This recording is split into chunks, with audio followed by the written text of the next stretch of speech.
Cadena sobre el presupuesto 2016. Para eso vamos a saludar al tiro a Jacinta Molina. ¿Cómo estás, Jacinta? Buenos días.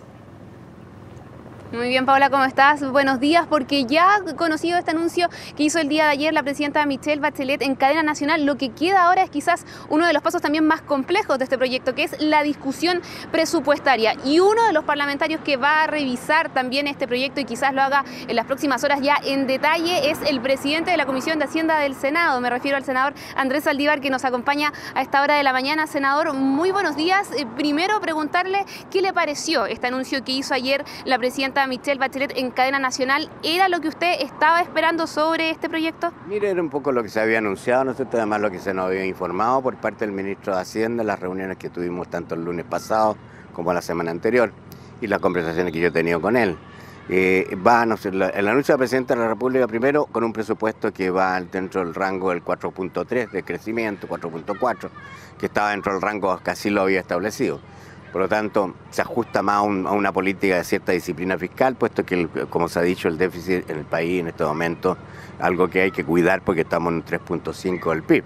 Y eso no es bueno, es malo. Y hay que. Ahora, todo esto se debe no a unos problemas del gobierno, sino que es un problema realmente de la economía, tanto en el mundo como también en Chile. O sea, hay una economía que crece menos en el mundo como también en Chile. Además hay un problema grave para la economía chilena, que es muy susceptible a lo que pasa en el mundo, con el tema de la caída del precio del cobre.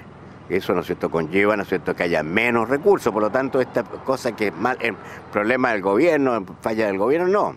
Es una realidad que tenemos que asumirla. Tenemos menos ingresos, estamos en un periodo no de crecimiento de la economía en el mundo y también en Chile. Ahora, algunas razones internas también las hay. Ahora, en cuanto al tema, ¿no es cierto?, del enfoque, ¿no es cierto?, y la focalización del presupuesto, mejor dicho, va primero que nada, uno de cada 4 pesos va, ¿no es cierto?, a educación. Y dentro de eso, ¿no es cierto?, se anunció, ¿no es cierto?, de cómo se iba a iniciar el proceso de gratuidad, que va en parte lo que se había hablado también como una de las posibilidades, ¿no es cierto?, era que transitoriamente la gratuidad se establezca sobre la base de un aporte que hará el Estado a los institutos de educación superior, universidades de educación superior, todos que cumplan determinados requisitos y que puedan, ¿no es cierto?, abarcar hasta el 50% de los estudiantes más vulnerables. No a través de un sistema de becas, sería este sistema, sino que a través, ¿no es cierto?, de un aporte directo a ese establecimiento educacional de educación superior, que a su vez, ¿no es cierto?, lo traspase a los alumnos que cumplan con el requisito de vulnerabilidad. Y eso, ¿no es cierto?, ya habrá que verlo en el texto mismo de la glosa. Yo no me atrevo a dar una opinión a fondo, pero ya claramente va por esa vía. Se mantiene el sistema de becas como existía anteriormente, pero ahora entramos a un proceso. Y el sistema definitivo se va a hacer en la Ley de Educación Superior, donde ahí sí tenemos que discutir a fondo cómo se opera. Ahí hay un tema así que hay que tener presente, ¿no es cierto?, que ojalá, ¿no es cierto?, no caigamos en ningún tipo de discriminación, que el día de mañana puede ser objeto incluso de un reparo constitucional. Y sobre todo yo creo en el caso de institutos superiores de educación superior de profesional y técnica, hay un tema, ¿no es cierto?, sobre todo con algunos institutos como el INACAP, ¿no es cierto?, y del San Agustín en el caso de Talca, y en otros casos en Osorno creo que también hay, en que son institutos de educación superior, pero que se fueron constituidos como sociedades porque así se le obligó en su momento, pero que no tienen fines de lucro. Y una cantidad importante de alumnos. Eso hay que verlo en la discusión de presupuesto. Senador, usted entregaba detalles de lo que parcialmente conocen sobre una de las grandes dudas que quedó anoche, que es el tema de la gratuidad de la educación superior.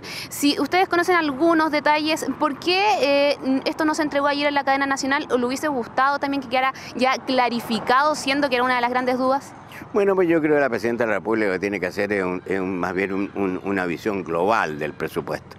A quien le corresponde hacer ya la exposición en detalle, y el próximo lunes la hará al ministro de Hacienda, seguramente en declaraciones que puede hacer en estas horas a las que vienen. Pero en la exposición de la Hacienda Pública el día lunes, ahí vamos a, ¿no es cierto?, a conocer en detalle el planteamiento que va a hacer el ministro, seguramente en una exposición de cierta latitud, 40, 50 minutos, va a recibir respuestas, preguntas de los parlamentarios y va a hacer respuestas. Y a su vez, ¿no es cierto?, en la tarde vamos a tener, ¿no es cierto?, la exposición que hace el director de presupuesto, que ya entra ya al detalle mismo de cómo se conforma el presupuesto. Pero más allá de eso, ¿qué le parece que ya, incluso con el proyecto ya anunciado y despachado, o sea, al Congreso por lo menos, no se tengan mayores detalles de ese, uno de los puntos principales también que quedaban pendientes? Disculpa, me estoy con poco rápido. Sí, no se preocupe, entendemos también que las temperaturas no están ayudando para eso. El tema, mire, efectivamente no conocemos el detalle porque recién en la noche no conocemos el texto mismo. Si bien las ideas globales sí las tenemos. El sistema funciona en base a un sistema, ¿no es cierto?, de aporte global que se hace al instituto, ya sea a la universidad, que cumpla determinados requisitos que ya se anunciaron, se dijeron cuáles eran, ¿no es cierto?, que no tengan fines de lucro y que estén acreditados con un tiempo, número de años de acreditación, etcétera. Eso ya veremos ya el detalle mismo de la ley, pero está ahí. Y lo otro que hay que destacar en la ley de presupuesto, ¿no es cierto?, que también se hace un esfuerzo importante de focalización de recursos al tema de la salud, al tema, ¿no es cierto?, de la seguridad ciudadana, según nos dijo la propia presidenta, ¿no es cierto?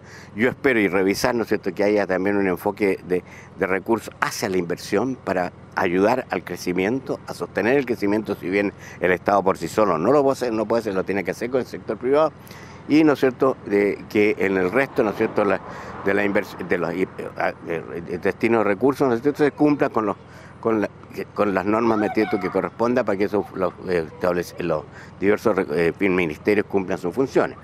Yo personalmente creo que aquí hay temas de seguridad ciudadana, temas de salud, temas de educación. Creo que hay que ver la inversión en obras públicas, la inversión en vivienda. Yo diría que eso es más o menos el cuadro más general. Muchas gracias, senador, por darnos también sus impresiones dentro de un debate ya que va a comenzar también en las próximas horas, no solamente cuando se conozcan más detalles de este presupuesto que dejó ciertas dudas, pero también ya cuando los parlamentarios empiecen a discutir esta iniciativa que debe ser ya despachada, aprobada a finales del próximo mes de noviembre, Paola.